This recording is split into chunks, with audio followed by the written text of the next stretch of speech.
ఇప్పుడు ప్రారంభమయ్యేది దేశంలోనే అతి పెద్ద ముఖాముఖి చర్చ, ఆప్కి అదాలత్. మీ రజత్ శర్మ.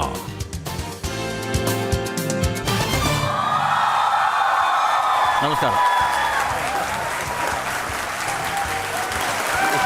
రండి, ఇవాల్టి ఆప్కి అదాలత్లో మన కేసుని మొదలు పెడదాం. ఆప్కి అదాలత్లో ఇవాల్టి నా అతిథి ఒక రాజకీయ నాయకుడు. ఆయన మనసులో అనిపించింది భయపడకుండా వెంటనే చెప్పే వ్యక్తి. బీహార్ నుంచి వచ్చారు. బీజేపీలో ఒక సీనియర్ లీడర్. ఈయన శివుడు భక్తుడు, సనాతన ధర్మాన్ని ఫాలో చేసేవారు. నరేంద్ర మోడీ గారి అడ్మైరర్, సెంట్రల్ గవర్నమెంట్ లో మినిస్టర్ గా ఉంటున్నారు. Please welcome Giriraj Singh.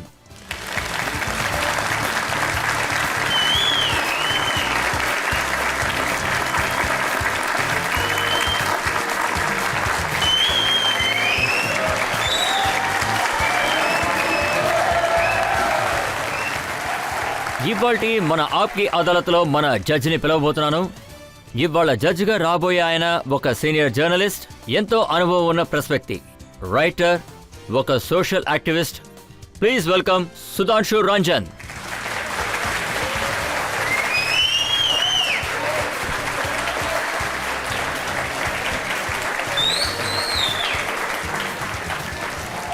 కేసుని మొదలు పెట్టండి. రండి, ఆప్కి అదాలత్లో ఇవాల్టి కేసుని మనం మొదలు పెడదాం. గిరిరాజ్ సింగ్ గారి మీద మోపిన మొదటి ఆరోపణ. ఆప్కి అదాలత్లో గిరిరాజ్ సింగ్ గారి మీద మోపిన మొదటి ఆరోపణ ఏంటంటే ఈయన అనాగరికత లేని భాష మాట్లాడుతున్నారు అని. గిరిరాజ్ సింగ్ గారు, హర్యానా ఎన్నికల్లో మీ పార్టీ గెలిచింది. మీరు సంతోషంగా ఉండాల్సిన సమయం, కానీ సంతోషంగా ఉండాల్సిన సమయంలో మీరు ఏం చెప్పారంటే రాహుల్ గాంధీ గారికి అసలు సిగ్గే లేదన్నారు. రాహుల్ గాంధీ క్షమాపణ అడగాలి. రాహుల్ గాంధీ గారు నోరు అదుపులో పెట్టుకోవాలి. ఇలా చూడండి, రాహుల్ గాంధీకి నేనెందుకని మర్యాద ఇవ్వాలని మిమ్మల్ని అడుగుతాను రజిత్ సార్. విదేశాలకి వెళ్ళి మీ దేశాన్ని మీరే తిడుతున్నారు కదా. ఆయనకి సిగ్గు లేదని చెప్పి ఇంక నేను ఎవరని చెప్పాలి?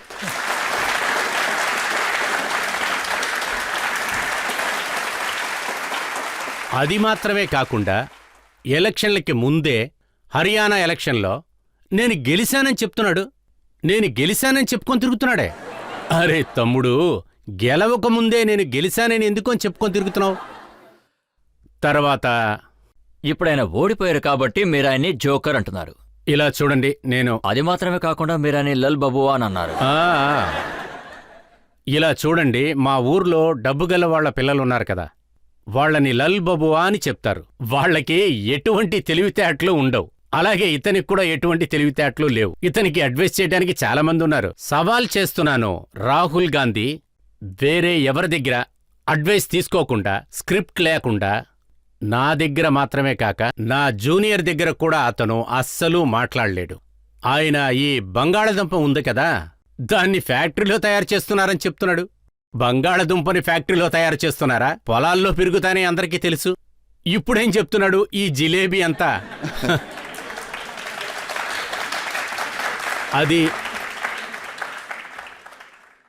జిలేబీ మిషన్లో తయారు చేద్దాం, తర్వాత హర్యానాలో ఫ్యాక్టరీ పెడదామని చెప్తున్నాడు. ఇప్పుడు ఇక్కడ పెట్టండి ఫ్యాక్టరీ, చూద్దాం. కానీ ఆయన ఏమన్నారంటే ఆయన గుహానాలో తిన్న జిలేబీ బావుంది. అప్పుడు నేను నా సిస్టర్కి మెసేజ్ చేశాను, జిలేబీ బావుంది నీకోసం తీసుకొస్తానని మెసేజ్ చేశారట. ఆ తర్వాత ఆయన ఏమన్నారంటే ఈ జిలేబీ కనుక ఫ్యాక్టరీలో తయారు చేస్తే 15,000 నుంచి 50,000 మందికి ఉద్యోగాలు దొరికితే అన్ఎంప్లాయ్మెంట్ తగ్గుతుందన్నారు. నేనేం చెప్పను, నేను చిన్నవాణ్ణి. అదేంటంటే నేను చాలా చిన్న వ్యవసాయికి పుట్టినవాణ్ణే. నేను మనిషే జిలేబీ తయారు చేస్తున్నాడనే విషయం అతనికి తెలియాలనుకుంటున్నా. జిలేబీ ఎప్పుడైనా మిషన్లో చెయ్యటం అనేది మీరెవరన్నా చూసారా? మీరెవరన్నా చూసున్నారా? ఆయనకి అస్సలు బుద్ధి లేదండి. ఆయనకి ప్రైమ్ మినిస్టర్ పదవి కావాలంట. నేను ఎంతో గ్యారంటీగా చెప్తున్నాను, ఆవులు మందల మందలుగా వెళుతున్నప్పుడు అందులో ఆడ ఆవు ఏది, మగ ఆవు ఏదని ఈ డిఫరెంట్ని కూడా ఆయన కనిపెట్టలేడు. ఒక మనిషికి దేశం పోకడ ఎటుపోతుందో తెలియకపోతే అటువంటి వాణ్ణి లల్బబు అనే మేము చెప్తాం. కానీ గిరిరాజ్ సింగ్ గారు, వాళ్ళ పార్టీ మనుషులు వాళ్ళకి లోక్సభలో 99 సీట్లు రాగానే వాళ్ళు చాలా సంతోషించారు. హర్యానా ఎలక్షన్స్ జరగకముందు నేనే స్వయంగా చూశాను. రాహుల్ గాంధీ గారు ఇక్కడికి రాకముందు ఉట్టి గాలి మాత్రమే వీసేది. ఇప్పుడు తుఫాన్ వచ్చింది, తుఫానుకి బీజేపీ ఎగిరిపోతుందన్నారు. మీరే చూడండి, బీహార్లో దీన్ని తతరాలజీ అంటుంటాం. ఎక్కువ చేసి మాట్లాడుతున్నారు. నేనొకటి అడుగుతాను, మూడోసారి కూడా ఎలక్షన్ల నుంచొని ఓడిపోయారు. కానీ ఇప్పుడు దేశంలో చూశారంటే నేను మోదీని ఓడించాను అని చెప్పుకొని తిరుగుతున్నాడు. అరే బుద్ధిలేనివాడా, మీ వల్ల 3 సార్లు ఒక 100 సీట్లు కూడా కొట్టలేకపోయారు. కానీ పండగ చేసుకుంటున్నారు. అందరి ముందల మోదీ గారు భయపడిపోయారు, మోదీజీ ఓడిపోయారంటున్నారు. ఆయన ఏమన్నారంటే, పార్లమెంట్లో మోడీ గారిని నేను చాలా దగ్గర నుంచి చూశాను, మోడీ గారు చాలా భయపడిపోయారు. మోడీ గారు ఉట్టి ప్రభుత్వాన్ని నడుపుతున్నారు, కానీ మేము అపోజిషన్ పార్టీ ప్రభుత్వాన్ని నడుపుతున్నాం అన్నారు. ఆయన ఏదో తప్పుగా ఊహించుకొని చెప్తున్నాడు. ఒక పక్షి గూడు ఉంటుంది, చెట్టు మీద అలా పడుకొని ఉంటుంది. ఆకాశం మొత్తం నాకే సొంతం అనుకుంటుంది. నేను అనుకుంటున్నాను ఈయన కూడా అలాగే ఆలోచించుకుంటున్నాడు. అది ఇతనికంటే తెలియనితనంగా ఏ రాజకీయ నాయకుడూ లేడు. ఇతను ఈ దేశంలో మాట్లాడుతున్నాడా బయట దేశంలో మాట్లాడుతున్నాడో అతనికే తెలియట్లేదు. ఆయన అహంకారంతో పెరిగాడు. అతను ఏమనుకుంటున్నాడంటే, ఈ పదవిలో కూర్చునే అధికారం ఒక గాంధీ కుటుంబానికి మాత్రమే ఉన్నట్టుగా బీదవాళ్ల పిల్లలు, వ్యవసాయుల పిల్లలు వీళ్ళందరూ ఎక్కడ్నించొచ్చారు? వీళ్ళు ఒక భ్రమలోనే బ్రతికేస్తున్నారు. నాకు తెలిసినంతవరకు ఇప్పుడు ఆ బ్రహ్మ విడిపోయి ఉంటుంది. రాహుల్ గాంధీ గారికి ఒక కాపలాదారుడున్నాడు కదా, ఆయన లీడర్ కరిగేసర్. ఆయన కోసం క్లాప్స్ కొడుతూనే ఉంటాడు. నేను కరిగేస్ సార్కి ఏం చెప్పానంటే, రాహుల్జీ గారి అడ్రస్ నాకు చెప్పండి, నేను ఆయనకి జిలేబీలు పంపిస్తానని చెప్పా. కానీ గిరిరాజ్ గారు, ఖర్గే గారు ఏమన్నారంటే, మోడీ గాని పదవి నుంచి తొలగించకుండా నేను చనిపోనని చెప్పారాయన. నేను ఆయన ఆయుష్ కోసం ప్రార్థిస్తున్నాను. మోదీ గారు 100 సంవత్సరాలుంటారు. మీరు దేనికి బాధపడక్కర్లేదు. మీరు రిలాక్స్గా చనిపోని వరం పొంది బ్రతుకుతారు. హర్యానాలో ఎన్ని సీట్లు గెలుస్తామని బీజేపీ కూడా నమ్మకం లేదు. మూడోసారి ప్రభుత్వంలోకి వస్తారని నమ్మకం లేదు. వాళ్ళకి ఎలా ఎంత పెద్ద విజయం దక్కింది? మట్టితో చేసిన కుండని మళ్ళీ మనం వాడలేం. ఇది మన గ్రామంలో చెప్తూ ఉంటారు. పార్లమెంట్ ఎలక్షన్లో ఈ ముక్కలుగా ఉన్న గ్యాంగ్ ఒక అబద్ధమైన విషయాన్ని చెప్పారు. ఒక చిన్న బుక్ని మీరు టీవీలో చూస్తుంటారు. అదే కాన్స్టిట్యూషన్ అని చెప్తున్నారు. అందులో ఏమి రాసుంది? పాటలు రాసున్నాయా? ఆ బుక్కు కాన్స్టిట్యూషన్ ఎవరు రాశారు? ఒకవేళ ఆయనకి ఏ పేజీలో కాన్స్టిట్యూషన్ ఆర్టికల్ 41 ఏంటని అడిగితే ఆయన సమాధానం చెప్పలేడు. కాన్స్టిట్యూషన్ అని చెప్తున్నాడు. వీళ్ళు కాన్స్టిట్యూషన్ అని చెప్పే కాన్స్టిట్యూషన్ అపాయంలో ఉందని చెప్పి రిజర్వేషన్ అని చెప్పి ఒక అబద్ధమైన భ్రమను తీసుకొచ్చారు. ఈసారి కూడా ఆయన అదే చేస్తున్నారు. అందువలనే ప్రజలు ఈసారి మీకు శిక్ష వేయాలని డిసైడ్ చేశారు. శిక్ష కూడా దొరికింది. ఒకవేళ బీజేపీ ఈసారి 400 సీట్లని దాటిందంటే మోడీ గారు కాన్స్టిట్యూషన్ని మార్చేస్తారని అంటున్నారు. రిజర్వేషన్ని తీసేస్తారు. రిజర్వేషన్ తీసేశారంటే దాని ఇంపాక్ట్ దళిత్ కమ్యూనిటీ వాళ్ళ మీద కదా పడుతుంది. ఇలా చూడండి, కొన్ని సమయాల్లో ఈ భ్రమని కలిగించేవాళ్లు అందులో గెలుస్తున్నారు. నరేంద్రన్ మోదీ రిజర్వేషన్ కోసం ఎన్నో పనులు చేశారు. వేరే ఏ ప్రథమరున్నా కూడా ఈ పనులన్నీ చేసేవారు కాదు. అది ఎస్టీకి రిజర్వేషన్ అయ్యుండని కోర్టు వడ్డీ వేసింది. దాన్ని ఆయన సరిచేశారు. ఓబీసీ యొక్క కమిషన్ ఉండేది. దానికి కూడా ఆయన బలాన్నిచ్చాడు. అది మాత్రమే కాకుండా ప్రజలకు కూడా 10% రిజర్వేషన్ ఇచ్చారు. ఇదే నరేంద్ర మోదీ కాన్స్టిట్యూషన్కి ఇచ్చిన అదేంటంటే సమర్పణం. ఇప్పుడేంటంటే ఆయన జాతి అని చెప్పుకొని తిరుగుతున్నాడు. అదేంటంటే ఈ మిస్ వరల్డ్ పోటీ, ఇదిగో ఈ ప్లాట్ఫామ్ ఒకటి ఉంది కదా, ఆ beauty pageant lab backward class ఒకటి ఉంది కదా, అందులో ఆదివాసులు లేరా? ఇందులో ఏం న్యాయం ఉందని మీరే చెప్పండి చూద్దాం. ఆయన జాతి అని అందరితో మాట్లాడుతున్నాడు. ఆయన జాతి అంటూ ఆయన ఎవరికీ చెప్పట్లేదు. నేను ఆయనకి సవాల్ చేస్తున్నాను. రాహుల్ గారు, మీ జాతి ఏంటో కొంచెం మీరు చెప్పండి సార్. మీ నాన్నగారు ఉన్నారుగా, ఆయన జాతి ఏంటి? మీ తాతగారు ఉండేవారుగా, ఆయన జాతి ఏంటి? మీరు మిగతా వాళ్ళని అడిగే ముందు మీ జాతి ఏంటో మీరు చెప్పండి. ఆయన రెండు విషయాలనే మళ్ళీ మళ్ళీ చెప్తున్నారు. అందులో ఒకటి కాన్స్టిట్యూషన్, ఇంకొకటి ఏమంటున్నారంటే ఇది అంబానీ అద్వానీ గవర్నమెంట్. రామ్ మందిర్లో కుంభాభిషేకం జరిగేటప్పుడు అంబానీ ఉన్నారు, అదానీ ఉన్నారు, అమితాబ్ బచ్చన్ గారు కూడా ఉన్నారు. అక్కడ ఐశ్వర్యరాయ్ గారు డాన్స్ కూడా చేశారట. చీ చీ చీ చీ చీ చీ. ఈ రాహుల్ గాంధీ ఫస్ట్ నుంచే సనాతన ధర్మాన్ని తిట్టటం అనేది మొదలుపెట్టాడు.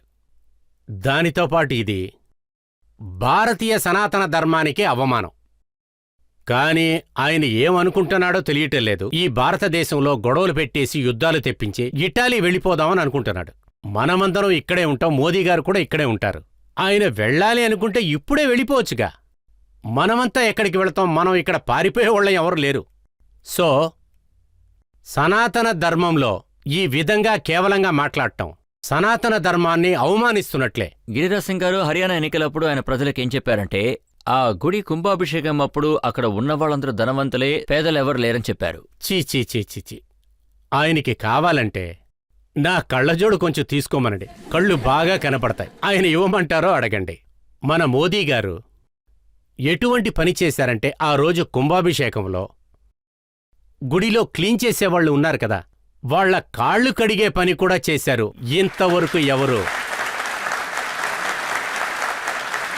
ఇంతవరకు నెహ్రూ కుటుంబంలో క్లీన్ చేసేవాళ్లకి ఇటువంటి మర్యాద ఇచ్చిందే లేదు, ఇక మీద కూడా ఇవ్వరు. అటువంటి మర్యాదని మోడీ గారు ఇచ్చారు.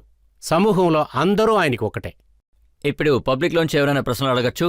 నా ప్రశ్న ఏంటంటే, రాహుల్ గాంధీ సార్ ఇప్పుడు విదేశాలకు వెళ్తున్నారు, ఈవీఎంలకి వ్యతిరేకంగా మాట్లాడుతున్నారు, చట్టానికి వ్యతిరేకంగా మాట్లాడుతున్నారు. అంత పెద్ద రాజకీయ నాయకుడు తన మనసులో ఉన్న మాటని బయట పెడుతున్నారు. ఇందులో తప్పేముంది? ఒకవేళ మీ ఊర్లో ఉన్న ఇంకొక వీధికి వెళ్ళి మీ ఇంటినే మీరు తిడుతున్నారు అంటే మీ గురించి మంచిగా మాట్లాడతారా, తప్పుగా మాట్లాడతారా?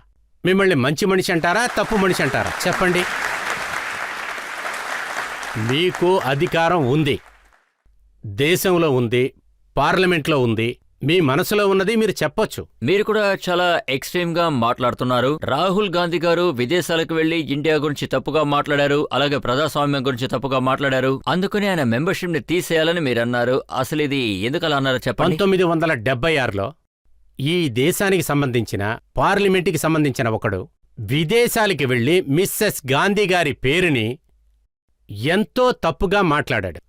తర్వాత మన పార్లమెంట్లో ఒక మంత్రి, ఇప్పుడు ప్రాణాలతో లేడు, ఆయన అందరెదురుగా చెప్పాడు, ఇందిరాగాంధీ మన భారతదేశంలో కాంగ్రెస్ నాయకురాలిగా ఉన్నారు, కానీ బయట దేశాలకి వెళితే ఆవిడ దేశానికి నాయకురాలుగా ఉంటారు. ఆయన ఇందిరాగాంధీని ఏదో ఒకటి చెప్పినందువల్ల అతని మెంబర్షిప్ని బ్యాన్ చేయాలని చెప్పారు. అతని మెంబర్షిప్ని రద్దు చేశారు. ఇప్పుడు చెప్పండి, నేను చెప్పింది తప్పా? ఆయన ఏమన్నారంటే మోడీ గారు విదేశాలకి వెళ్ళినప్పుడు ఆయన కూడా ఇంతకుముందున్న గవర్నమెంట్ గురించి తప్పుగానే మాట్లాడారు. లేదు, మోదీ గారు ఎప్పుడూ తప్పుగా మాట్లాడలేదు. మోదీ గారు ఆయన ప్రభుత్వంలో దేశంలో జరిగిన మంచి గురించి చెప్పారు. అదేంటంటే ఈ కాలంలో ఇక్కడ కొత్త టెక్నాలజీలో ట్రైన్ ఇచ్చాం, ఇంత ముందుకు వెళ్ళాం, మేము 74 నుంచి 150 ఎయిర్ఫోర్స్ను కట్టాం. ఇటువంటి విషయాలే మాట్లాడారు. ఇవాళ నేను సవాల్ చేస్తున్నట్లుగా చెప్తున్నాను, ఇండియాకి సంబంధించిన వాళ్ళు విదేశాలకి వెళుతున్నారంటే వాళ్ల పాస్పోర్టుకున్న బలం మోడీ గారి వల్లే బలం పెరిగింది. మీరు ఏం చెప్పినా సరే అది చిన్న విషయమైనా సరే అది పెద్ద విషయంగా మారిపోతుంది. దాని గురించి కొన్ని ఆరోపణలు నా దగ్గర ఉన్నాయి. ఇప్పుడు ఒక బ్రేక్ తీసుకుందాం. బ్రేక్ తర్వాత గిరిరాజ్ సింగ్ గారి మీద ఉన్న ఆరోపణలు, ప్రశ్నలు కొనసాగుతాయి. అప్పటి వరకు వెయిట్ చేయండి. ఇవాళ కేరళకు వెళ్ళి చూడండి, దేశం మొత్తం చూడండి, మా కాన్స్టిట్యూషన్లోనే చూడండి, లవ్ జిహాద్ ఇదొక స్కీమ్ గానే ఈ గజుబాయ్ హింద్ చేస్తూ ఉన్నారు. ఇలా ఉంటున్నప్పుడు 1947లోనే ఉన్న ముస్లింస్ల మొత్తాన్ని ఆ పాకిస్తాన్కి పంపించుంటే ఈ రోజు ఈ సమస్య రాదని నేనెందుకు చెప్పకూడదు? Welcome back. ఆప్కే అదాలత్లో ఇవాళ మన కేసు నడుపుతున్నది గిరిరాజ్ సింగ్ గారితో. ఆప్కి అదాలత్లో తర్వాత ఆరోపణ. ఆప్కి అదాలత్లో central government minister Giriraj Singh గారి మీద వేసిన కేసు ఏంటంటే ఈయన ముస్లింస్ కి శత్రువు అంటున్నారు. గిరిరాజ్ గారు, జమ్మూ కాశ్మీర్లో ఎలక్షన్స్ జరిగాయి, కానీ వ్యాలీలో బీజేపీకి అసలు సీటే దక్కలేదు, ముస్లింస్ ఓటు వేయలేదు. సో దీనికి కారణం అందరూ ఏమంటున్నారంటే గిరిరాజ్ సింగ్ గారి రాజకీయ నాయకుడు హిందూస్కి ముస్లింస్కి మధ్య గొడవ పెడుతున్నారన్నారు. మీరు ఈ విషయాన్ని అడిగారు, నేను దీనికి సమాధానం చెప్తాను. కాశ్మీర్కి గుర్తుగా ఏముండేది? అక్కడ రాళ్లు విసిరేవాళ్లు ఎక్కువ ఉన్నారు, ఈ టెర్రరిస్టులు కూడా చాలా ఎక్కువగా ఉన్నారు. కాశ్మీర్కి వెళ్లాలంటే భయపడుతూ ఉన్నారు. ఇవాళ మర్యాదపూర్వకమైన మోదీ గారు ఆర్టికల్ 370 తీసుకున్న తర్వాత ఇవాళ లాల్ చౌక్కి ఎంతోమంది ఇవాళ మోదీ గారి కారణం కోసమే వెళ్తున్నారు.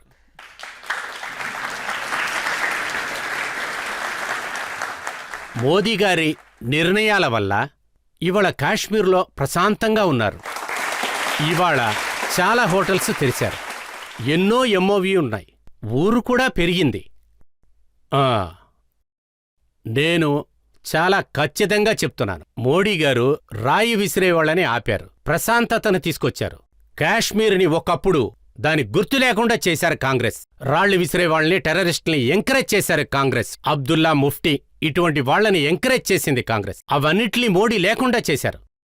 నాకు చాలా నమ్మకం ఉంది, అదేంటంటే అక్కడున్న బెయిలీ ప్రజలు ముస్లింస్లు మాకు ఓటు వేస్తారు.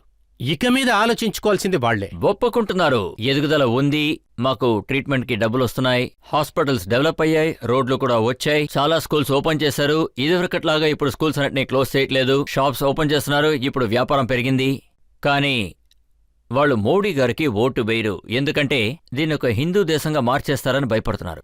ఇక మీద దేశ ప్రజలే చూసుకోవాలి. ఇప్పుడు మీరే చెప్తున్నారు ఇంత ఎక్కువగా వాళ్ళకి మంచి జరిగింది, అయినా గాని వాళ్ళు మోదీ గారికి సపోర్ట్ చేయకపోతే అప్పుడు ఈ దేశం యొక్క అట్మాస్ఫియర్ని చెడగొట్టే పని ఎవరు చేస్తున్నారు? ఇటువంటి వాళ్ళున్నారు కదా, రాహుల్ గాంధీ గారిలాగా, మద్ని లాంటి వాళ్ళు. వీళ్ళందరూ ఈ అట్మాస్ఫియర్ని చెడగొట్టాలి అని పని చేస్తూ ఉన్నారు. వాళ్ళు చేస్తున్నారా లేదా మీరు చేస్తున్నారా? అంటే 1947లో మన గనక ముస్లింస్ అందరినీ పాకిస్తాన్కి పంపించి ఉంటే ఇవాళ మన దేశం బాగుండేదంటున్నారా? నేను నాకు మొత్తం నమ్మకంతో చెప్తున్నాను, 1947లో విడదీశారు, మతాన్ని పెట్టే విడదీశారు. ఇది జరిగిందా లేదా మీరే చెప్పండి. జరిగింది కదా. మతానికి సంబంధించి జరిగేటప్పుడు పండిట్ నెహ్రూ ఒకవేళ అందరి ముస్లిముల్ని పంపించేసుంటే ఈ బక్కుహోట్ పుట్టుండేవాళ్లు కాదు, ఓవైసీ పుట్టుండేవాడు కాదు, బుడాన్బాలా పుట్టుండేవాడు కాదు. లగ్నాన్లో చనిపోతున్నారు, నజరాలా చనిపోతున్నారు. కానీ ఢిల్లీలో సమస్య పెరుగుతుంది. ఎందుకు బాబూ? ఎందుకని చెప్పండి. ఆ బొంబాయిలో ఆ పోరాటాన్ని చేస్తున్నారు. మన దేశం యొక్క కాన్స్టిట్యూషన్ గురించి చూడండి, దేశంలో మన ఫారిన్ మినిస్టర్ ఏం చెప్తున్నాడో చూడండి, అది కూడా చూడండి. మీరు నజరుల్లాతో మీరు సంబంధం పెట్టుకుంటారు, బసుల్లాతో సంబంధం పెట్టుకుంటే మాకే కదా సమస్య. ఇక్కడ తింటూ మిగతా వాళ్ల గురించి మాట్లాడితే ఇటువంటివన్నీ చెయ్యకూడదు. మేము చెయ్యనివ్వంలేండి. మీ మాటలకు బదులుగా మౌలానా అర్షద్ మదనీ లాంటి వాళ్ళు ఏమంటున్నారంటే ఇక్కడ 20 కోట్ల మంది ముస్లింస్ ఉన్నారు, మమ్మల్ని ఎవరు కన్వర్ట్ చేయలేరు అని అంటున్నారు. ఒకవేళ అలా మాట్లాడారంటే వాళ్ళకి బుద్ధి లేదంటున్నారు. ఈ దేశంలో ఏ ఒక్క ముస్లిం అయినా చెప్పండి, 47 నుంచి ఇంతవరకు ఈ దేశంలో ఏ ఊర్లోనైనా ఏ హిందువైనా వాళ్ళు ఫంక్షన్ చేసుకుంటే ఒక్క రాయి విసిరారా అని. మేము ఎప్పుడూ రాయి విసిరింది లేదు. కానీ వాళ్ల జనసంఖ్య 5% వచ్చిన తర్వాత అన్నయ్య, తమ్ముడు, చిన్నానా అని చెప్తున్నారు. 10% పెరిగితే కొంచెం బెదిరించేటట్టు చేస్తారు. అదే 15% వస్తే లవ్ జిహాద్ చేస్తారు. ఇది రామ్ నవమిలో పాదయాత్రకి వెళుతున్నప్పుడు హనుమాన్ జయంతికి కూడా వెళుతున్నాం, సరస్వతి పూజకి వెళుతున్నాం, గుడి శిలల్ని కూడా తీసుకువెళ్తున్నాం. అందువలన మా వీధుల్లో వెళ్ళకూడదని చెప్తున్నారు. అలాంటప్పుడు మా మనసు కష్టపడుతుందా లేదా? 1997లోనే ఈ దేశం వదిలి వాళ్ళంతా వెళ్ళుంటే ఈ వీధి హిందూ ముస్లింస్లకి ఒక సమస్యగా ఉండేది కాదుగా. నేను చెప్పేది నిజమే కదా. దీన్ని నేను మొత్తంగా ఎదిరిస్తున్నాను.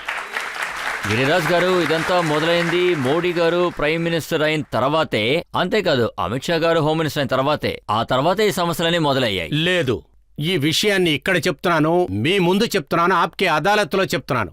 ఈ చరిత్రని తిరగేసి చూశారంటే నరేంద్ర మోదీ గారిని, అమిత్ షా గారిని తప్పు చేశారని చెప్తున్నారో అదే 1924లో స్వామి సర్దానంద్ని చంపారు.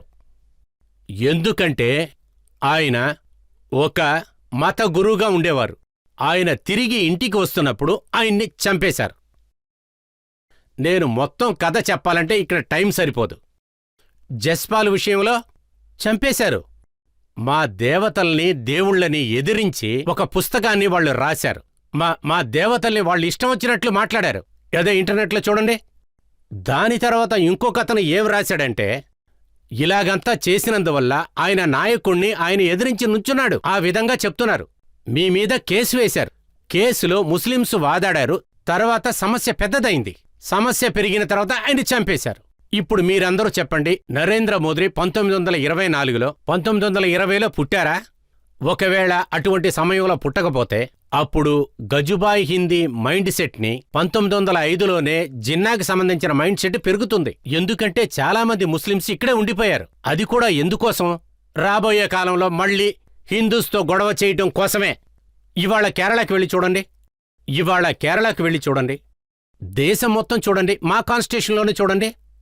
లవ్ జిహాద్ ఇదొక స్కీమ్గానే ఈ గజుబాయ్ హింద్ చేస్తూ ఉన్నారు. ఇలా ఉంటున్నప్పుడు 1947లోనే ఉన్న ముస్లింస్ల మొత్తాన్ని ఆ పాకిస్తాన్కి పంపించుంటే ఈ రోజు ఈ సమస్య రాదని నేనెందుకు చెప్పకూడదు? గిరిరాజ్ గారు, చరిత్రలో జరిగిందంతా వదిలేయండి. కానీ గత 10 సంవత్సరాల్లో మాబ్ లించింగ్ చాలా ఎక్కువైంది. దీని ద్వారా ముస్లింస్ని చంపుతున్నారు. చాలా మంది ఇలాగే చనిపోయారు. ఇది నిజమే కాదు.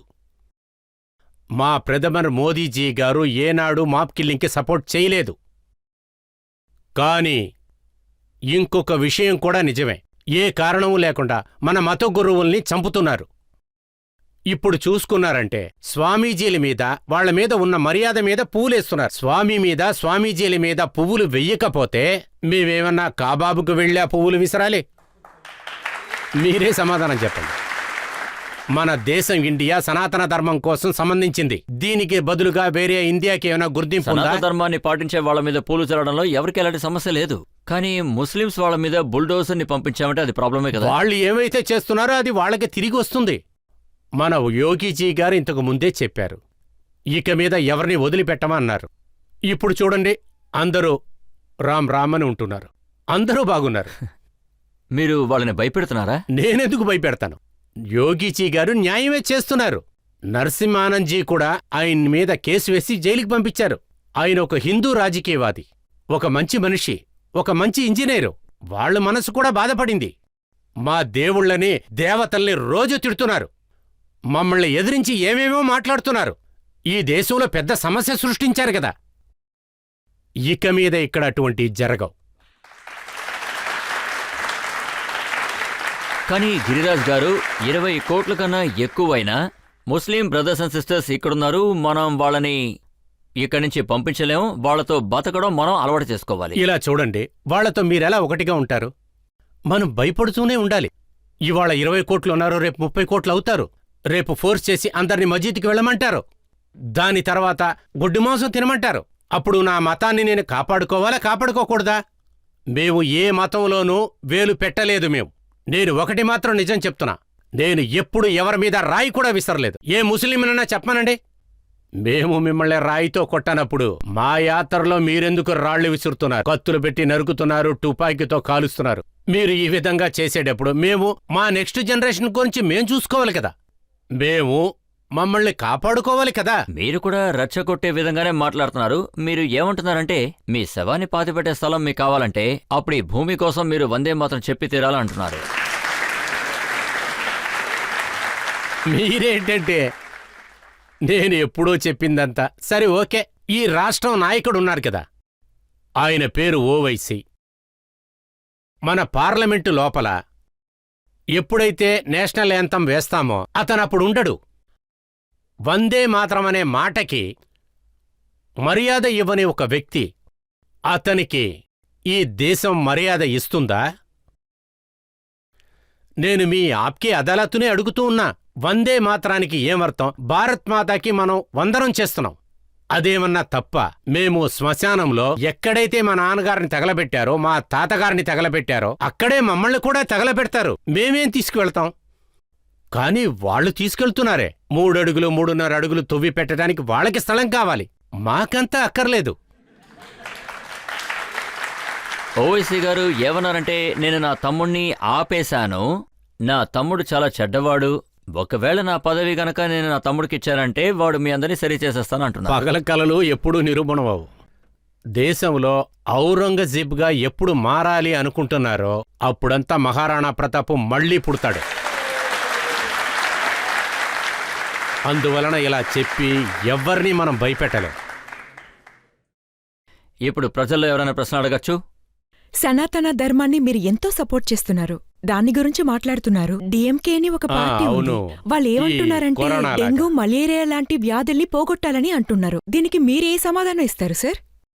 నేను అప్పుడే చెప్పాను రాహుల్ గాంధీ సార్, ఆయన మీ కూటమిలో ఉండుంటే వాళ్ళు సనాతన ధర్మాన్ని తిడుతున్నారు అంటే మీ నాన్న మీ అందర్నీ తిట్టారు వాళ్ళు.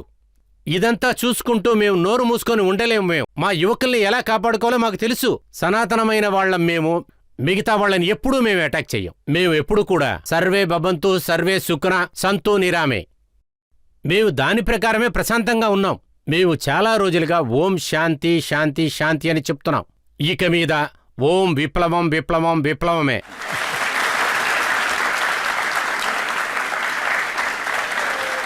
మిమ్మల్ని అడగాల్సిన ప్రశ్న ఏంటంటే, ముస్లిమ్స్ ఎంతో మంది పిల్లల్ని కంటున్నారు, మీరు వాళ్ళని అఫోర్డ్ కూడా చేస్తున్నారు. ఇందులో మీకు సమస్య ఏంటి? వాళ్ళ ప్రశ్న ఏంటంటే, మీరు మళ్ళీ మళ్ళీ చెప్తున్నారు ముస్లిం కుటుంబంలోని వాళ్ళు చాలా మంది పిల్లల్ని కంటున్నారు. వీళ్ళ అనుమానం ఏంటంటే, ఒకవేళ వీళ్ళు ఎక్కువ మంది పిల్లల్ని కన్నారంటే ఆ ఖర్చులు వాళ్ళు చూసుకుంటున్నారు కదా, మీకేంటి సమస్య అని ఈ అడుగుతున్నారు. లోకంలో మనకి 4.5% నీళ్లున్నాయి, 1.5% భూమి ఉంది. ఒక్కొక్క సంవత్సరము మేము ఆస్ట్రేలియాని తయారు చేస్తూ ఉంటే, ఇలా ఉన్నప్పుడు మేము దేశం గురించి ఆలోచించి తీరాలిగా. దేశంలో ప్రజలందరికీ మంచి భోజనం దొరకాలి, స్థలం దొరకాలి. చైనా, అమెరికా తర్వాత మన డెన్సిటీని చూడండి, ఎవరిది ఎక్కువ చూడండి. అందువల్ల ఇంతకు ముందు నుంచే చెప్తున్నాం, మీ చట్టాలు సరిలేవు. మీరేం చెప్తున్నారంటే మీ అల్లాతలా వరం అని చెప్తున్నారు. అల్లాతలా వరమే, ఏది రావాలో అది రావాలని చెప్తున్నారు. దాని తర్వాత గజుబా హిందూ అని చెప్తున్నారు. ఏ విషయంలో మాకు భయమంటే, నాకు ముస్లిమ్స్ మీద ఎటువంటి పగ లేదు, కానీ ఎంతో మోసమైన ముస్లిమ్స్ కూడా ఉన్నారు. వాళ్ళు ఇండియా ఒక్క సిస్టాన్ని నాశనం చేస్తున్నారు, మన సొసైటీ సిస్టాన్ని నాశనం చేయాలనుకుంటున్నారు. నేను ఖచ్చితంగా చెప్తున్నాను, ఎక్కడైతే హిందూసు 99% ఉన్నారో అక్కడున్న ముస్లిమ్సు హ్యాపీగా ఉన్నారు. ఎక్కడైతే 40% 50% ఉన్నారో మన కొడుకు మన కోడలు ఇంట్లోంచి బయటికి రాలేకపోతున్నారు. కావాలంటే మీరే అడిగి తెలుసుకోండి. గిరిరాజ్ గారు, మీరు అసలు ఏం చెప్తున్నారంటే, ముస్లిమ్స్ మీద మీకు కోపమో లేదు, అలాగే వాళ్ళ మీద మీకు ప్రేమ కూడా లేదు లేదు, మాకు చాలా ప్రేమ ఉంది. నాకు నవాబ్ హుసేన్ అని మంచి స్నేహితుడు ఉన్నాడు. ప్రేమ ఉన్న వాళ్ళ మీదే మీరు ఎలా మాట్లాడారంటే, ఇంకా మీరు పగ ఉన్న వాళ్ళ గురించి ఎలా మాట్లాడతారు? పగ ఉన్న వాళ్ళ మీద టిట్ ఫార్ టాట్ చేస్తాను. వాళ్ళేమిస్తున్నారో నేను తిరిగి ఇచ్చేస్తాను. ఇప్పుడు ఇంకో ప్రశ్న యాక్సెప్ట్ చేద్దాం. సార్, ఇప్పుడు నా ప్రశ్న ఏంటంటే, మీరు కజువా హిందూ గురించి మాట్లాడుతున్నారు. కజువా హిందూ అంటే ఏంటో తెలుసుకోవచ్చా? ఈ గజ్వా హిందూ అంటే ఏంటంటే, 1947లో జిన్నా ముస్లిమ్స్ని తీసుకువెళ్ళిపోయాడు. ఇండియాలో గజ్వా హింద్, ఇండియాని మేము ముస్లిం దేశంగా మారుస్తాము. ఇవాళ మీరు చూశారంటే మీకు తెలుస్తుంది. అదేంటంటే, జార్ఖండ్లో శుక్రవారము స్కూళ్లకి సెలవులిస్తున్నారు. మీడియాలో మీరు చూసుంటారనుకుంటా. ఇండియాలో ఒక్కొక్క స్కూల్లోనూ ఆదివారాల్లోనే సెలవులిస్తున్నారు. ఈ గజ్వాల్ హిందూ చట్టాన్ని తెచ్చి, సరియా చట్టాన్ని తెచ్చి, ఇస్లాం చట్టాన్ని నిలబెట్టాలనుకుంటున్నారు. ఇదే గజుబా హింద్.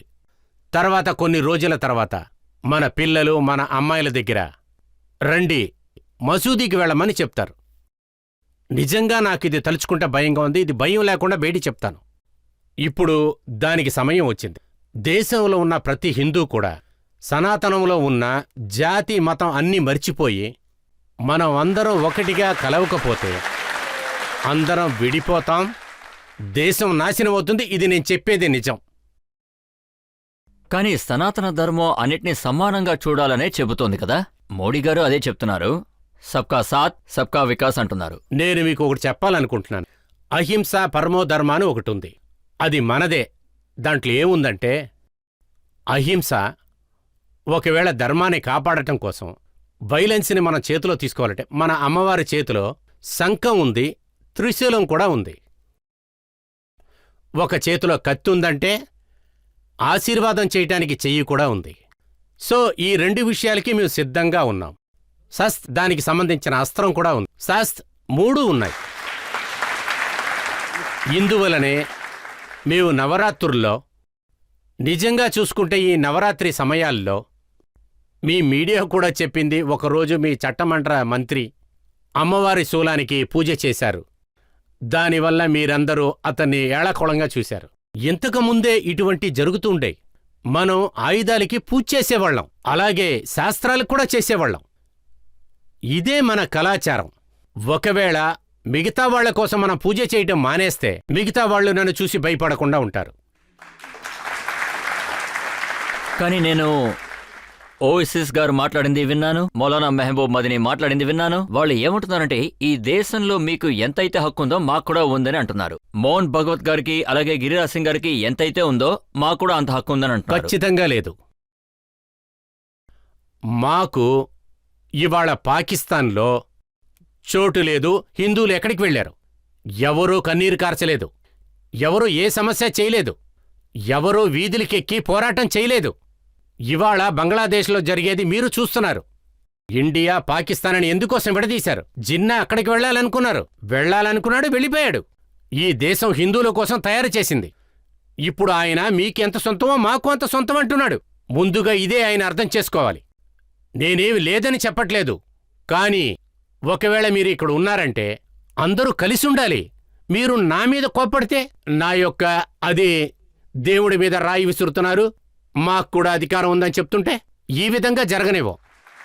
అలా అయితే మీ గవర్నమెంట్లో ముస్లింస్ అందరూ భయపడుతూనే బతకాలంటారా? భయపడుతూ కాదు, అన్నతమ్ముళ్లాగా ఉండాలంటున్నా. నిజమైన అన్నతమ్ముళ్లాగా, సహోదరుల ప్రేమతో. ఈ సమాజవాదీ మనుషులందరూ గంగా జమునకంత కళాచారం ఉందని చెప్తున్నారు.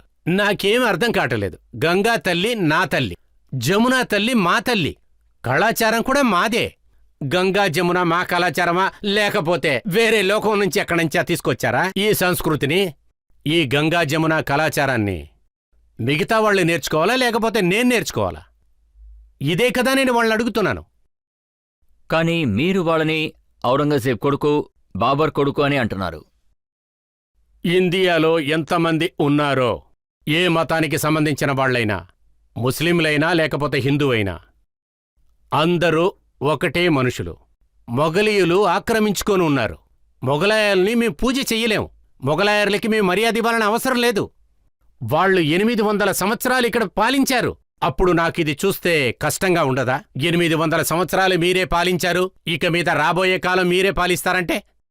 ఇండియాది కేవలం 800 సంవత్సరాల పాలన కాదు, ఇండియాది 5000 సంవత్సరాల చరిత్ర. ఇండియాలో సనాతన ధర్మం వాళ్లే ఈ దేశాన్ని పాలించారు. మీరు ఇలా అంటున్నారు, కానీ ముస్లింస్కి మొఘలర్స్కి మాట్లాడే అవకాశం దొరుకుతుంది. కానీ ముస్లింస్ అందరూ కూడా బీజేపీకి అగేన్స్ట్ గానే ఓట్లు వేస్తున్నారు. మేము వాళ్లకి హారతులు తీసినా కూడా వాళ్ళు మాకు ఓట్లు వెయ్యరు.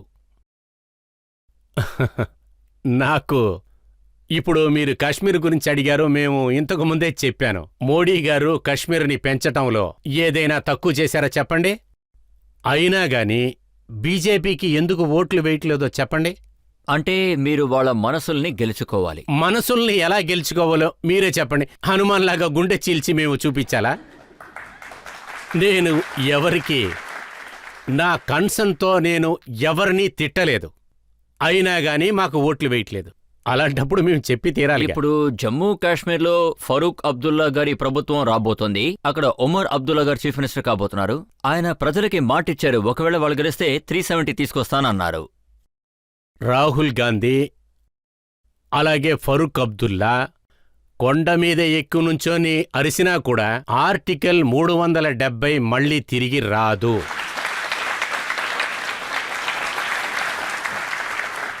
ఇప్పుడు మనం ఒక బ్రేక్ తీసుకుందాం. బ్రేక్ తర్వాత ఆప్కే అదాలత్లో మనం గిరిరాజ్ సింగ్ గారి మీద ప్రశ్నల్ని కొనసాగిస్తాం. అప్పటి వరకు వెయిట్ చేయండి. ఎన్నో బాంబ్ బ్లాస్టులు జరుగుతా ఉన్నాయి. చాలా మంది మోడల్స్ ని పట్టుకున్నారు. నేను ఇక్కడున్న ముస్లిమ్స్ అందరినీ టెర్రరిస్ట్ అని చెప్పట్లేదు, కానీ టెర్రరిజంలో పట్టుకున్న 99% అందరూ ముస్లిమ్స్లే అని చెప్తున్నారు.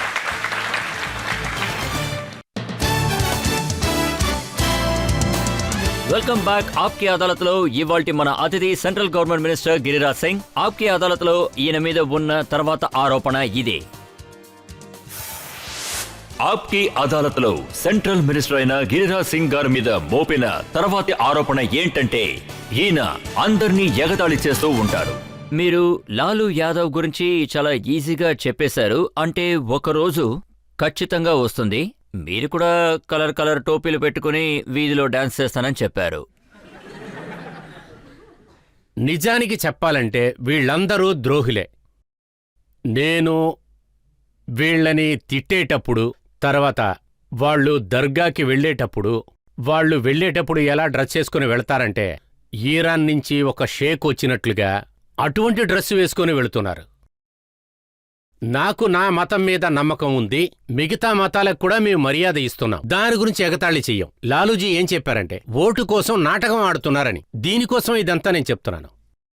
కానీ దీని ద్వారా సమాజంలో ఒక భయం వస్తుందని మీరు అనుకోలేదా? మీరు ఏమంటున్నారంటే టెహరాన్లో ఉన్నట్టుగా తల మీద బుట్ట పెట్టుకుని వెళ్ళాలంటున్నారు. అవును సార్, నేను చెప్పిందంతా నిజమే. అందరూ వాళ్ళ యొక్క మతానికి మర్యాద ఇవ్వాలి, మిగతా మతాలను కూడా మర్యాద ఇవ్వాలి. ఇదే న్యాయం. కానీ ఇది ఎటువంటి ధర్మం?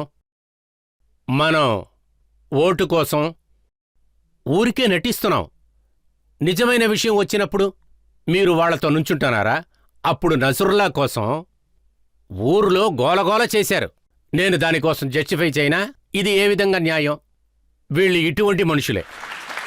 గిరిరాజ్ గారు, అందుకే ప్రజలు అడుగుతున్నారు, ఎవరు ఏం తినాలి, ఎవరు ఏ డ్రెస్ వేసుకోవాలని గవర్నమెంటే నిర్ణయిస్తుందా? నేను ప్రభుత్వం గురించి మాట్లాడతలేదు. గిరిరాజు ఒక సెంట్రల్ గవర్నమెంట్ మినిస్టర్ మాత్రం కాదు, నేను ఒక మనిషి కూడా. నేను ఒక సనాతన కూడా. అది నాకు ఒక గొప్ప. నేను సనాతనుడని చెప్పుకుంటానికి గొప్ప. నేను పుట్టింది ఒక హిందూగా, పెరిగింది ఒక హిందూగా. పార్టీలో చేరిన తర్వాతే నేను కార్యకర్త అయ్యాను. ఎమ్మెల్యే, ఎంపీ అంతా తర్వాతే అయ్యాను, మినిస్టర్ అంతా తర్వాతే అయ్యాను. ఒక విషయం ఖచ్చితంగా చెప్తున్నా, నేను ప్రతీదీ వదిలేయగలను. ఇలా చూసుకున్నారంటే నా ఒంట్లో ఆఖరి బొట్టు రక్తం ఉన్నంత వరకు ఎవరు నన్ను ఏం చేసినా నేను హిందూ ధర్మాన్ని వదిలిపెట్టాను. నేను ఒక హిందూగానే పుట్టాను. నేను ఒక హిందూ ధర్మం గురించే మాట్లాడుతున్నాను. ఎందుకు మాట్లాడకూడదు? ఒకవేళ నా మతం అపాయంలో ఉందంటే నేనెందుకు మాట్లాడకూడదు? ఎవరైనా భయపెడుతున్నారైనా వాళ్ళని ఎదిరించి నేనెందుకు మాట్లాడకూడదు? మన మతం ఎక్కడ ప్రమాదంలో ఉంది? ఇక్కడ మీరు ఖైరానాలో చూశారా లేదా? అందరూ వాళ్ల ఇళ్లల్లో ఇది ఈ సమూహానికి సంబంధించిన ఇల్లు అని రాశారు. నేను చెప్పింది మీరు నమ్మకపోతే ఎవరెవరు చూడాలో, ఒకవేళ నేను చెప్పేది తప్పు అనిపిస్తే ఎక్కడ 80%లకు పైగా వాళ్ల పాపులేషన్ ఉందో అక్కడ భయం పెట్టే ఒక ఎన్వైరన్మెంట్ ఉంటుంది. కానీ ఎక్కడెక్కడైతే 90%, 95%, 98% హిందూ వాళ్ల పాపులేషన్ ఉందంటే అక్కడ భయం లేదు. మరెందుకని? అంటే మీరు ఈ విషయాలన్నీ చెప్పేటప్పుడు దీని ద్వారానే ప్రజలందరికీ భయం అనేది మొదలవుతోంది. మీరు కాంగ్రెస్ గురించి అయినా లేదా రాహుల్ గాంధీ గురించి ఏమన్నారంటే చిన్న చిన్న గ్యాంగులకి లీడర్ అన్నారు. ఎందుకు చెప్పకూడదు? జేఎన్యూసి ఢిల్లీలో ఉంది. జేఎన్యూలో గొంతు పెంచి మాట్లాడుతున్నారు. అఫ్సల్ నాకు చాలా తలవంపుగా ఉంది. నిన్ను చంపిన వాళ్లు ప్రాణాలతో ఉన్నారు. ఎవరా అఫ్సల్? వాడు లోక్సభ యొక్క అటాక్ జరగటానికి మాస్టర్ మైండే వాడే. కానీ అదే చోటికి వెళ్లి రాహుల్ గాంధీ వాళ్ళకి సపోర్ట్ చేసి మాట్లాడుతున్నాడు. ఈయన చిన్న చిన్న గ్యాంగ్కి లీడరా కాదని మీ దగ్గరే నేను తెలుసుకుంటాను. సరే, నేను మీకు ఒక ఎగ్జాంపుల్ ఇస్తాను. జాకిర్ నాయక్ రీసెంట్గా మలేషియా నుంచి పారిపోయి పాకిస్తాన్లో దాక్కున్నారు.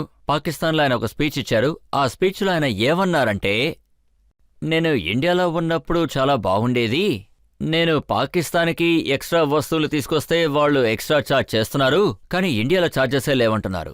అది రాహుల్ గాంధీ గారి టైంలో అప్పుడు మన్మోహన్ సింగ్ ప్రైమ్ మినిస్టర్గా ఉన్నారు. అప్పుడు ఆయన ఉన్నప్పుడు అప్పుడు ఇండియా రిసోర్సెస్లో మొదటి భాగమే ముస్లిమ్స్ అనే చెప్తారు. అందువలనే జాకిర్ నాయర్ అలా చెప్పారు. కానీ ఇప్పుడు నరేంద్ర మోడీ నాయకత్వం అలా లేదు.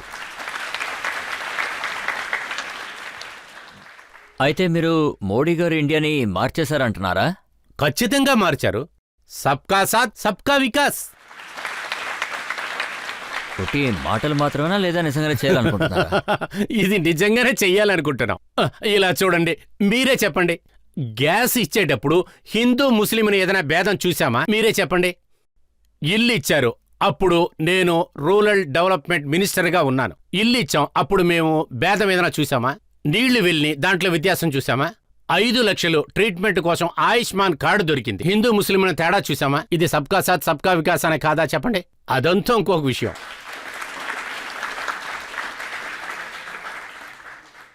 కానీ వాళ్ళేమంటున్నారంటే బుల్డోసర్తో కొట్టేటప్పుడు హిందూ ముస్లింస్ లేదు, ఇది వాళ్ళ ఉద్దేశం.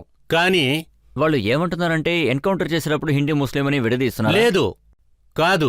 ఒకవేళ చంపేవాళ్లు ఉన్నారు, హంతకులు ఉన్నారు, వాళ్లకే కదా శిక్ష దొరుకుతుంది. ఎవరు తప్పు చేస్తున్నారో, ఎవరు చంపుతున్నారో, ఎవరు మర్డర్స్ ఉన్నారో వాళ్లనేగా చంపుతారు, వాళ్ల మీదేగా యాక్షన్ తీసుకుంటారు. యోగీజీ లౌడ్ స్పీకర్ని ఆఫ్ చేయమని చెప్పారంటే మసూదీ నుంచి తీశారు, గుళ్లల్లోంచి కూడా తీశారు. ఇవన్నీ ఎవరి కళ్లకు కనపడతలేదు. నేనేమంటున్నానంటే ఒక చేతిలో ఖురాన్ని పెట్టుకోండి, ఒక చేతిలో విజ్ఞానాన్ని పెట్టుకోండి. మా నాయకుడు ఇదే చెప్తున్నాడు. కానీ ఆయన ఏం చెప్తున్నాడంటే పడి ఖురాన్ని చదవండి, తర్వాత టెర్రరిస్టర్ అయిపోండి అని చెప్తున్నాడు. అయితే మీరు ఏం చెప్పదలుచుకున్నారు? అంటే మదర్సా చోట్లలో టెర్రరిజం నేర్పిస్తున్నారానా? ఒక ముఖ్యమైన విషయాన్ని మీరు గుర్తు చేశారు. 1947లో 2-3 వేల దాకా ఇక్కడ ఎన్నో మసీదులుండేవి. ఇవాళ 3 లక్షలకి పైగా అవి ఉన్నాయి. ఈ దేశం బార్డర్లో, నేపాల్ బార్డర్స్లో ఎన్నో ఆక్రమింపు జరిగాయి. అక్కడ రీసెంట్గానే యోగీజీ మదర్సావని సర్వే తీశారు. అందులో ఎంత మదర్సావని ఆక్రమించారో తెలుసా? 500కి పైగా ఆక్రమించటం జరిగింది. సో ఆక్రమించిన మదర్సా నుంచి అక్కడ్నించే బాంబు పేలుస్తున్నారు. గురుక్కల్లో ఎక్కడైనా బాంబు పేలటం మీరు ఎప్పుడైనా విన్నారా? ఏదైనా స్కూల్లో విన్నారా? ఈ మదర్సా, ఈ మసీదులు ఇవే టెర్రరిస్ట్కి పుట్టినిల్లు. అక్కడ మంచి మనుషుల్ని తయారు చేయటం కంటే తప్పైన దారిలో తీసుకెళ్లటమే వాళ్ళకెక్కువ. ఇదే అక్కడ జరుగుతుంది. గిరిరాజ్ గారు, ఎవిడెన్స్ లేకుండా ఇంత పెద్ద ఆరోపణ మోపకూడదు. మీరేమంటున్నారంటే దేబంత్ ఇదే టెర్రరిజం వాళ్ళ బర్త్ ప్లేస్ అని అంటున్నారు. మీరు ఆ అజారుద్దీన్, ఆ పాకిస్తాన్ అతని పేరేంటిది? అతని పేరు అజార్ మజూద్. ఎక్కడ చేరిన ప్రోడక్ట్ ఆయన దేబందుకు సంబంధించిన ప్రోడక్టే. ఆయన్ని నేను టెర్రరిస్ట్ అని చెప్పకపోతే, లేకపోతే ఆయన ఏమన్నా గొప్ప రిషి అని చెప్పమంటారా? అక్కడ దేబందులో ఎంతోమంది టెర్రరిస్టులు తయారు చేశారు, ఎంతోమంది చనిపోయారు. ఏం చెప్పమంటారు? ఇంకేం చెప్పాలి చెప్పండి. కానీ టెర్రరిస్ట్కి విడిగా జాతి, మతాలు ఇలాంటివేమీ లేవు కదా. వాళ్ళు టెర్రరిస్ట్ అంతే. ఇలా చూడండి, మీరు చెప్పేది నేను ఒప్పుకుంటాను. టెర్రరిజం చేయటానికి వాణ్ణి రెచ్చగొట్టేదే వాళ్ల మతానికి సంబంధించిన వాళ్లే. దేశంలో ఇలా జరగటానికి కారణమేంటి? ఇప్పుడు నరేంద్ర మోడీ గారే ఉన్నారు. ఇప్పుడంతా ఇక్కడ బాంబ్లాస్టులు లేవు. కానీ 10 సంవత్సరాల క్రితం ఎన్నో బాంబ్లాస్టులు జరుగుతా ఉన్నాయి. చాలామంది మోడల్స్ని పట్టుకున్నారు. నేను ఇక్కడున్న ముస్లిమ్స్ అందరినీ టెర్రరిస్ట్ అని చెప్పట్లేదు. కానీ టెర్రరిజంలో పట్టుకున్న 99% అందరూ ముస్లిమ్స్లే అని చెప్తున్నారు. ఇది నిజమే కదా, లేదంటారా? కాదు, మీరు చెప్పింది కరెక్టే. ముస్లిమ్స్ అందరూ కూడా టెర్రరిస్టులు కాదు, వాళ్ళల్లో కొంతమంది మాత్రమే. అదే నేను కూడా అదే చెప్తున్నాను. ముస్లింసు టెర్రరిస్టులు కాదు, అందరూ టెర్రరిస్టులు కాదు. ఎవరైతే దొరికారో 99% వాళ్లే. ఈ విషయాన్ని ఇంకేం చెప్పమంటారు? చెప్పండి, మీరే చెప్పండి. మంచి విషయాలు చేసే వాళ్ళని కొంచెమైనా మెచ్చుకోవాలి కదా. నేను వాళ్ళని మెచ్చుకుంటాను. చిన్నోళ్ళో పెద్దోళ్ళో వాళ్ళని నేను మెచ్చుకుంటాను. నేను మంచి వాళ్ళని ఖచ్చితంగా మీ దగ్గరికి పంపిస్తాను. ఖచ్చితంగా పంపించండి, నేను వాళ్ళని గౌరవిస్తాను. ఇప్పుడు ఒక బ్రేక్ తీసుకుందాం. బ్రేక్ తర్వాత ఆప్కి అదాలత్లో గిరిరాజ్ సింగ్ తో ప్రశ్నలు ఆరోపణలు కొనసాగుతాయి. కానీ తేజస్వి గారు ఇచ్చిన స్టేట్మెంట్ ని నేను చూశాను. అందులో బీహార్లో ఇప్పుడు ఎంతైతే క్రైమ్ రేట్ ఉందో అది ఇంతకు ముందు లేదని చెప్తున్నారు. ఏంటంటే అది వాళ్ళ నాన్నగారే దీనికంతా మాస్టర్ మైండ్. ఖచ్చితంగా దీనికి సంబంధించిన లిస్టు ఉండే తీరుతుందిగా. Welcome back. ఆప్కి అదాలత్లో ఇవాల్టి మన అతిథి central government minister Giriraj Singh. ఇప్పుడు తర్వాత ఆరోపణ ఏంటో చూద్దాం. ఆప్కి అదాలత్లో సెంట్రల్ మినిస్టర్ అయిన గిరిరాజ్ సింగ్ గారి మీద మోపిన తర్వాత ఆరోపణ ఏంటంటే ఈయన అందరినీ ఇబ్బంది పెడుతూ ఉంటారు. గిరిరాజ్ సింగ్ గారు, మిమ్మల్ని బాగా తెలిసిన వాళ్ళు, మిమ్మల్ని చిన్నప్పటి నుంచి చూసిన వాళ్ళు మీరు అలాంటి వారు కాదని చెప్తున్నారు, నిజమా? మీరేంటంటే మీ పల్లెటూరు పేరు బడేయ్యా. బీహార్ అంతటా గ్యాంగ్ వార్ కోసం ఆ చోటు చాలా ఫేమస్. ఏం ఆ చెప్తున్నారు? టైంలో మీరు కూడా పెద్ద రౌడీ అని విన్నాను. ఇలా చూడండి సార్, రజిత్ గారు, మీరు ఎక్కడెక్కడికో వెళుతున్నారు. ఎక్కడి నుంచి తీసుకొస్తున్నారో తెలియలా. మా ఊర్లో గ్యాంగ్ వార్ ఏదీ లేదు, కానీ నేను కొంచెం రౌడీగానే తిరిగాను. అది నేను ఒప్పుకుంటాను. మీ పేరు వింటే ఆ ఏరియా వాళ్ళందరూ భయపడతారు. లేదు లేదు, నేను అది ఒప్పుకోను. నేను చాలా సాధారణమైన వాణ్ణి. దాని తర్వాత నా సింప్లిసిటీ కోసమే నేను ఫేమస్ అయ్యాను. ఇది మీకు ఎవరు చెప్పారో అర్థం కాలేదు. ఇదంతా మీరు ఎందుకు అడుగుతున్నారో తెలీదు. నేను నా జీవితంలో రౌడీజం చేయలేదు, ఇంతవరకు నేను చేయలేదు. ఒక చిన్న చాక్ కూడా నా చేతిలో ఉండదు. అయితే మీ దగ్గర ఖడ్గం ఉండేదా? రజిత్ సార్, మీరు ఖడ్గం గురించి మాట్లాడినందువల్ల నేనొక సనాతన. అలాగే ఇవాళ దేశంలో ఉన్న ఒక పరిస్థితి, ఇటువంటి పరిస్థితిని నేను అందరినీ ఒక రిక్వెస్ట్ అడుగుతున్నాను. మన దేవతలు, దేవుళ్ళు, వీళ్ల చేతిలో అస్త్రము ఉంది, శస్త్రము ఉంది. మాకు రెండూ ఉన్నాయి. అందువలన నేనేం చెప్పాలనుకుంటున్నానంటే, ఒక్కొక్క సనాతన ఇంట్లోనూ శస్త్రం, అస్త్రం రెండూ ఉండాలి.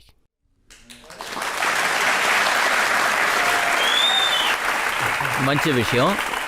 ఇంకో విషయం కూడా నిజమేనా? మీరు బెంగాల్లో తారాపీట్లో రాత్రి చీకటిలో శ్మశానానికి వెళ్ళి మీరు మంత్రాలు అవేవి చదువుతారట.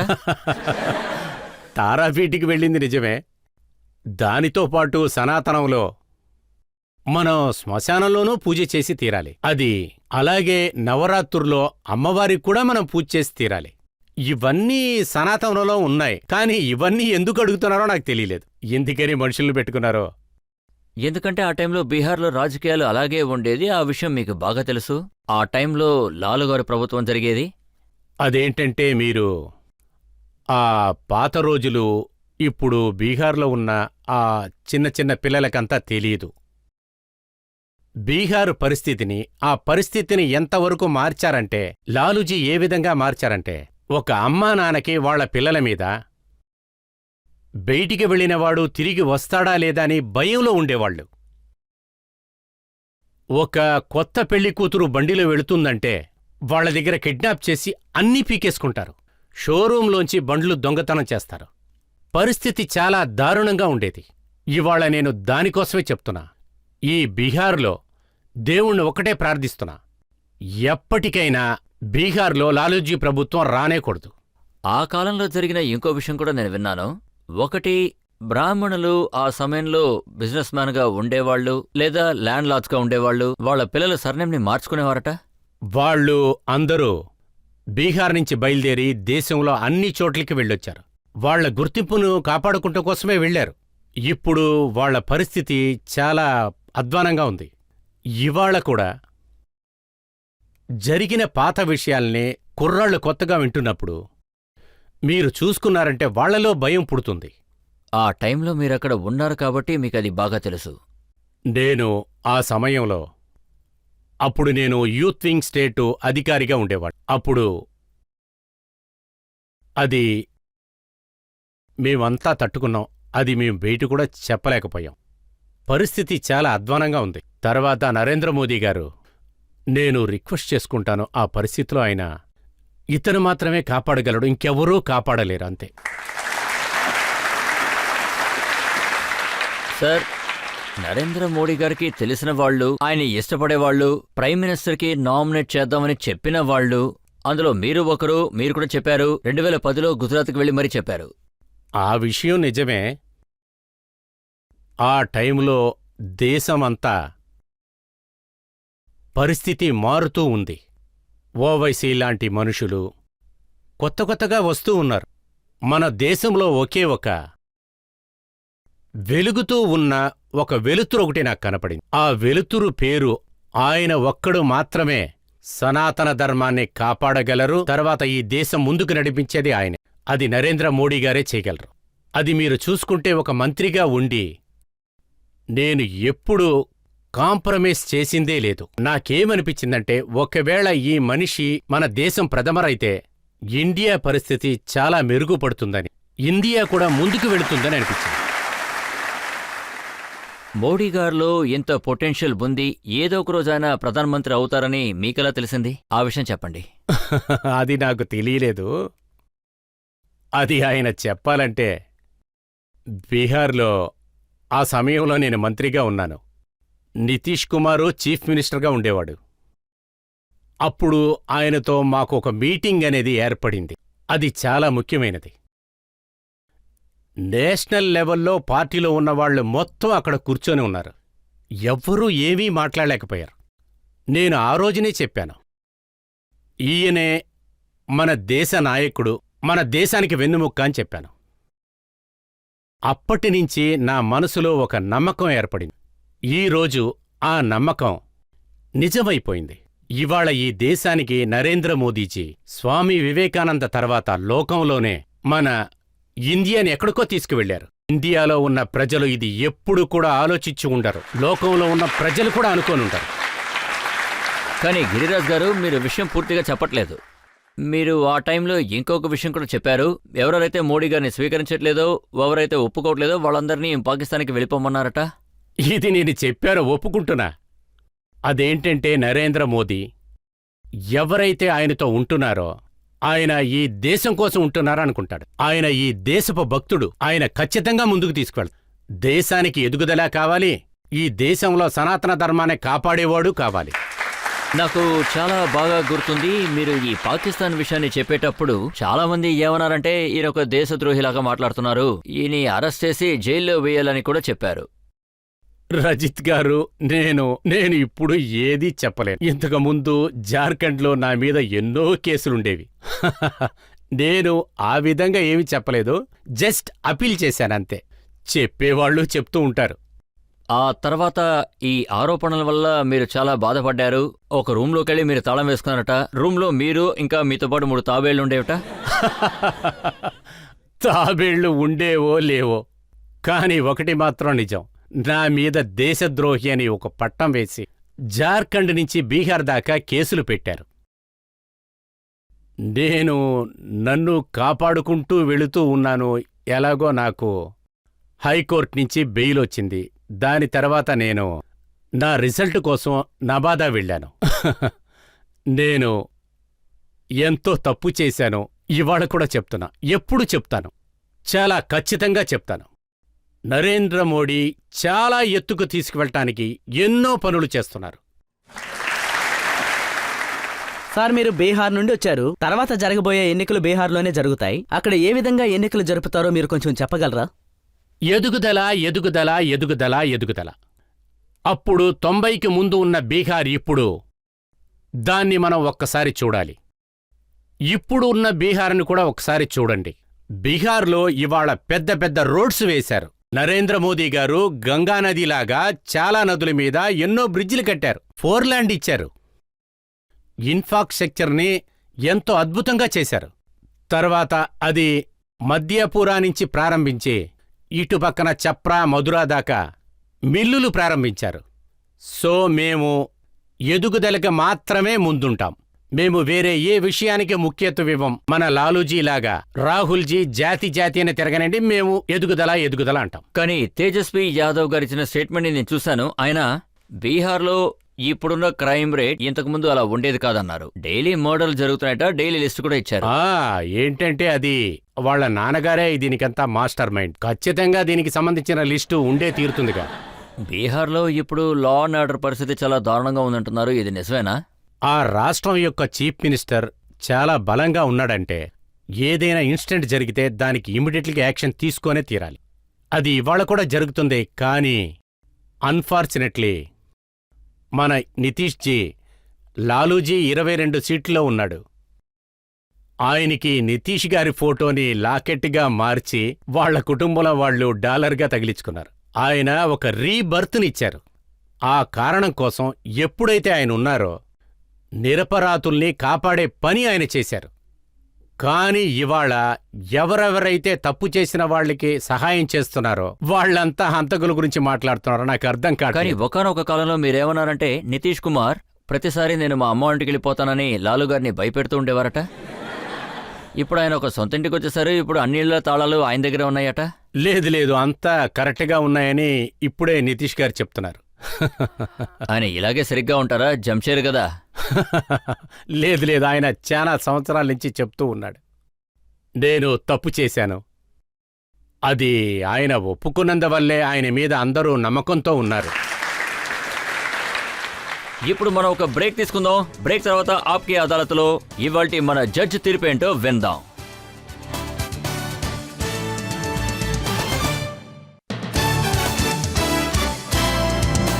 Welcome back. ఇవాళ మనం ఆప్కి అదాలత్లో మన కేసు నడిపింది సెంట్రల్ మినిస్టర్ గిరిరాజ్ సింగ్ గారి మీద. ఆయన మీదున్న వివాదాలు అలాగే ఆరోపణల గురించి మనం వివరంగా విన్నాం.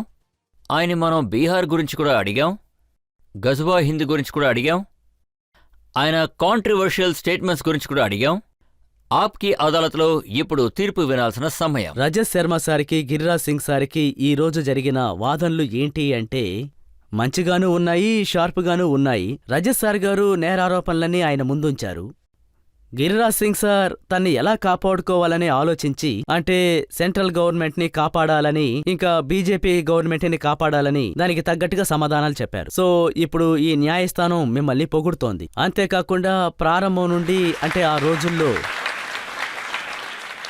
కొన్ని విషయాల్లో న్యాయస్థానం మీకు అడ్వైజ్ ఇవ్వాలని భావిస్తోంది. మీ మీద పెద్ద నేరారోపణ ఏమీ లేదు, కానీ గంగా యమున ఆచారాల గురించి మీరు మాట్లాడారు. మీరు చెప్పింది కూడా నిజమే. ఇండియా ఆచారాలే దానికి అర్థం. ఎంతో మంది ప్రజలు, ఎన్నో మతాల వారు ఒకచోట కలుస్తున్నారు. కాబట్టి ఇక్కడ ఎటువంటి తారతమ్యాలు, భేదాలు లేవు. ఆప్కి అదాలత్ మీకు ఒక అడ్వైజ్ ఇస్తుంది. అదేంటంటే గంగా యమున ఆచారాల్ని ఇండియా ఎప్పుడూ పాటిస్తూనే ఉంటుంది, ఇకపై కూడా పాటిస్తూనే ఉంటుంది. ఈ కేసు నుండి మిమ్మల్ని ఈ న్యాయస్థానం విడుదల చేస్తోంది.